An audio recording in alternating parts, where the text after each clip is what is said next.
नमस्ते। कोविड-19 के कारण हम लोग लॉकडाउन 2.0 में हैं। पहला जो लॉकडाउन का फेज था, उससे दूसरा जो लॉकडाउन का फेज आया 15 तारीख से, इसमें मानसिक तनाव बहुत कम हो गया है। पहले फेज में काफ़ी आपाधापी थी, काफ़ी लोग इधर उधर दौड़ रहे थे, भाग रहे थे, अनिश्चित था कि क्या हो रहा है, क्या होने वाला है। लेकिन एक लॉकडाउन में भारत ने जितनी सफलता से कोरोना वायरस पे नियंत्रण किया है, और पहले लॉकडाउन के दरमियान सरकार ने, राज्य सरकार और केंद्र सरकार, इस सब लोगों ने मिलजुल करके साथ में सभी सामाजिक संस्थान और अधिकांश लगभग सभी विपक्षी दल, सभी लोगों ने, क्योंकि जब राष्ट्र की बात आ रही है, सबके हित की बात आ रही है, तो कोई आदमी, कोई भी पार्टी, कोई भी विपक्ष इक्के दिक्के छोड़ के, है ना, बाकी सब लोग बहुत सकारात्मक रूप से एकजुट हैं, एक साथ प्रयासरत हैं कि हम लोग कोरोना को देश से बाहर निकाल दें, और ईश्वर भी साथ दे रहे हैं। कोविड-19 आज और कल इस सब्जेक्ट पे हम लोग बात कर रहे हैं, और विषय आप चूंकि सबके मन में है, ऐसा नहीं है कि कोई एक जेंटलमैन हो जिनके मन में नहीं है।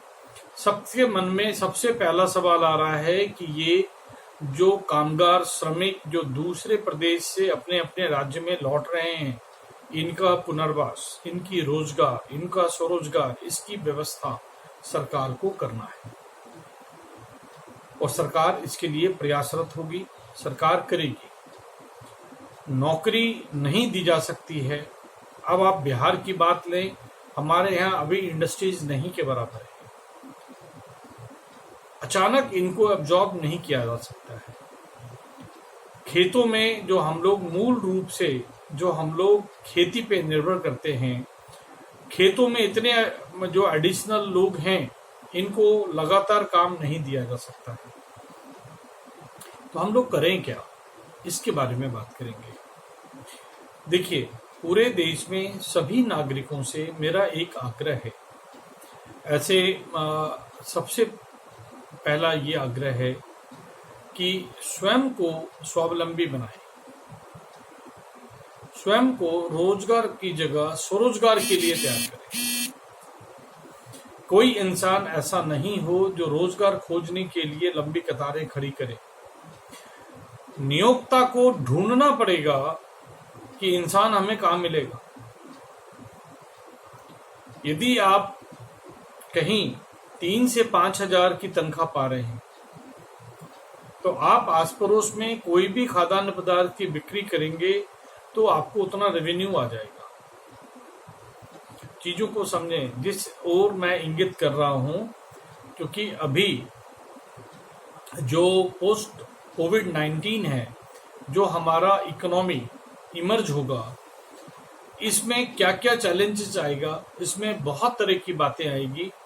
उतना लेंथ में अभी आपको नहीं बताएंगे, और लेकिन एक एक फाइनल पॉइंट जो है उसको हम लोग टच करते चलेंगे। सबसे पहले हम लोग आ रहे थे बेरोजगारी पे, कि बेरोजगारी किस तरह से हटेगा। ये रोजगार से नहीं हट सकता है, इतनी रोजगार का सृजन सरकार नहीं कर पाएगी। आप जितनी बातें कर लें, लेकिन सरकार नहीं कर पाएगी, क्योंकि हमारे यहाँ अचानक इंफ्रास्ट्रक्चर डेवलप नहीं हो सकता है, पहली बात।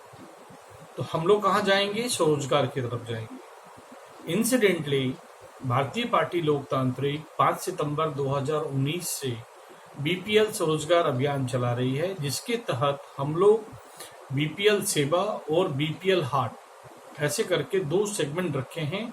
एक सर्विस इंडस्ट्री है और दूसरा जो है सप्लाई इंडस्ट्री है। ठीक है, तो सर्विस इंडस्ट्री आपके यहाँ जो भी सर्विसेज हैं इसका ध्यान रखेगी, और सप्लाई इंडस्ट्री आपके यहाँ जो भी खाने पीने का सामान से लेके जो भी रिक्वायरमेंट है, जो आप चाहते हैं कि आपको डोर डिलीवरी हो, इसके लिए ध्यान रखेगी। इसके लिए हम लोग हर एक वार्ड एंड पंचायत पे काम कर रहे हैं, और वहाँ पे जो बीपीएल परिवार हैं, जो झुग्गी झोपड़ी में रहते हैं, उनको हम लोग वार्ड पार्षद, सरपंच, पंचायत समिति इन लोगों के माध्यम से हम लोग उनको चिन्हित कर रहे हैं और सैकड़ों की संख्या में लोग चिन्हित हैं और हम लोग इस पे काम कर रहे हैं। ये जो 30 महिला और 30 युवा, मतलब 60 लोग एक पंचायत, एक शहरी वार्ड में, ये हर एक घर को टच करेंगे और बीपीएल हार्ट और बीपीएल सेवा से ये लोग सेवा देंगे। और इसकी शुरुआत हो चुकी है। बिहार में अगर मान लीजिए एक भागलपुर डिस्ट्रिक्ट लें तो भागलपुर डिस्ट्रिक्ट में ही हमें करीब करीब, अगर शहरी क्षेत्र लेंगे तो 51 वार्ड है। अगर 60 लोगों को हम लोग स्वरोजगार से जोड़ पाएंगे तो 3060 लोगों को हम लोग जोड़ पाएंगे जो बीपीएल परिवार से होंगे, या अभी जो नया सिचुएशन है कि जो कामगार वापस आ रहे हैं हम लोग उनको एब्जॉर्ब करें। इस तरह का काम हम लोग प्रयासरत हैं। सब लोग मिलजुल के काम को करें। एक शर्त रहता है हमारे यहाँ जुड़ने और हमारे यहाँ काम करने में, और ये शर्त हमारे ट्रस्ट में भी रहा है, जीवन में, बोधि ट्री में भी, कि कोई भी इंसान बेईमानी नहीं करेगा, कोई भी इंसान झूठ की इंडस्ट्री नहीं बैठाएगा। अगर बीपीएल हार्ट और बीपीएल सेवा से कोई भी इंसान जुड़ेगा तो वो किसी प्रकार का झूठ, किसी प्रकार का फरेब, किसी प्रकार का बेईमानी से दूर रहेगा। ऐसा नहीं है कि वो बेईमानी और झूठ बोलने अचानक वो सत्यवादी हरिश्चंद्र हो जाएगा, ऐसा नहीं है। लेकिन हम उसे दूसरा मौका नहीं देते हैं। आप झूठ बोल रहे हैं, कोई दिक्कत नहीं, आप आइए हमारे से जुड़िए। बीपीएल सेवा और बीपीएल हार्ट में जुड़ने के बाद आपने झूठ फरेब किया तो दोबारा झूठ फरेब करने का हम लोग मौका नहीं देते हैं। हम आपको शांतिपूर्वक विदा कर देते हैं कि आप आज से अलग हो गए। जब आपको मौका ही नहीं देंगे तो फिर हम आपको झेलेंगे क्यों? इस तरह से हम लोग एक स्टैंडर्ड मेंटेन कर रहे हैं। और इस तरह से आप जिनके यहाँ भी बोधि ट्री के पढ़े लिखे बच्चे होंगे, जिनके यहाँ भी बीपीएल पार्टी से जुड़े हुए इंसान होंगे, उनको ये अनुभव हो रहा होगा कि जो मैं बोल रहा हूँ वो कितना सत्य है। पहली चीज तो हम लोग जो हैं 8400 से ज्यादा पंचायत हैं, मल्टीप्लाइड बाई 60, और अगर मान लीजिए सभी वार्ड भी जोड़ लेंगे तो करीब करीब 10,000, 10,500 के आसपास फिगर आएगा। तो 10,000 मल्टीप्लाइड बाई 60, इतने लोगों को बीपीएल स्वरोजगार अभियान से हम लोग जोड़ने का प्रयास कर रहे हैं। जो चीज हम लोगों ने 3 साल का टेन्योर रखा था, कोविड-19 आने से हम लोग शायद इसको 1 साल में अचीव करने का कोशिश करेंगे। तो ये तो हम लोग आज अनएम्प्लॉयमेंट पे बात कर रहे हैं। इसके अलावा जब आप और हम आने वाले समय में शिक्षित होंगे और लोगों को हम लोग शिक्षित करेंगे तो किस तरह से हम लोग इन चीज़ों को ध्यान दे पाएंगे कि हमारे जो बिहारी लोग हैं, जितने भी बिहारी जन हैं, भाई हैं, इन सब लोगों को, और बगल हमारे जो स्टेट है झारखंड, चूंकि बिहार झारखंड एक ही स्टेट के अंतर्गत मानते हैं तो नेचर भी एक ही है, तो बिहार और झारखंड के जो लोग हैं इनके बीच में हम लोग ये प्रयास शुरू कर रहे हैं। हम लोग ये कोशिश करें कि इनके शिक्षा का भी ध्यान रखें। तो आपको जानकारी है कि बोधि ट्री ज्ञानशाला मोबाइल ऐप है जो कि बैंक, रेलवे, एसएससी इसकी तैयारी के लिए 2016 से प्ले स्टोर पे उपलब्ध है। उम्मीद करते हैं कि इसी सप्ताह बीपीएल पाठशाला एक मोबाइल ऐप आपको मिल जाएगा। ये मोबाइल ऐप बिल्कुल ही निशुल्क रहेगा। +2 तक के लिए जो ट्यूशन है, क्लास 6 से +2, इसके लिए हमने एक कंपनी से कॉन्ट्रैक्ट किया है और वो हमारा बीपीएल पाठशाला इसको बना रही है। अब बीपीएल पाठशाला आपको भारतीय पार्टी लोकतांत्रिक के वेबसाइट पे भी मिल जाएगा, www.bpl.party। अब आप सोचेंगे कि ये पार्टी है कि समाज सेवा है, लेकिन आप ये समझ लें कि हमारी जो पार्टी है, वी आर रीडिफाइनिंग पॉलिटिक्स। मतलब हम लोग राजनीति को पुनः परिभाषित करने की कोशिश कर रहे हैं। क्योंकि हम लोग काम क्या कर रहे हैं, हम लोग लोगों को शिक्षित कर रहे हैं, हम लोग लोगों को स्वरोजगारी बना रहे हैं, हम लोग स्वास्थ्य सेवा पे हम लोग लोगों को अवेयरनेस दे रहे हैं। और देश में संविधान है, तो संविधान है तो उसकी जानकारी लोगों को दे रहे हैं। लोग संविधान, चूंकि अगर उनका जानकारी थोड़ी बहुत आ जाएगी। तो हर एक जगह संविधान में जो वर्णित कानून है इसकी जानकारी होने से पूरे देश में और हर एक प्रदेश में कानून का राज स्थापित हो जाएगा।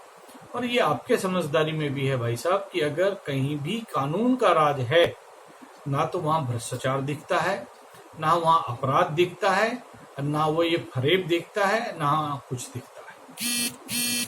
हमारे देश में विगत 72 सालों में अधिकांश साल संविधान रहा है, सरकार रही है। सरकार को संविधान के अनुसार चलना था, लेकिन हर एक सरकार पार्टी के संविधान के, पार्टी के मैनिफेस्टो के आधार पर चलती रही। और संविधान है देश में, लेकिन कानून का राज नहीं है। तो भारतीय पार्टी लोकतांत्रिक यानी बीपीएल पार्टी, क्योंकि एक अधिवक्ता के द्वारा स्थापित है, हम लोग आपको पूरे देश में और बहुत आसानी से धीरे धीरे आने वाले 5 वर्षों में लोगों को अवेयरनेस दे देंगे, कानून की जानकारी दे देंगे। ये सोशल मीडिया है, डिजिटल मार्केटिंग के माध्यम से दे देंगे। लोग अवेयर हो जाएंगे कानून से, बाकी कानून का राज खुद स्थापित कर लेंगे। चलिए आपसे आज विदा लेते हैं और आप एक आग्रह करेंगे कि हर एक जगह जहां भी आपको बेरोजगार दिखे उसे आप बीपीएल स्वरोजगार अभियान से जोड़ दें। ये आपका पहला कर्तव्य है, क्योंकि आपको मालूम है कि इंसान यदि बेरोजगार है और उसको आपने छोड़ दिया बेरोजगारी में रहते हुए, तो अपराध बढ़ने की संभावना बहुत बढ़ जाती है। आस पड़ोस के लोगों को काम में लगा दीजिए, आपका आस पड़ोस जो है क्राइम फ्री हो जाएगा। धन्यवाद, नमस्ते करते हैं।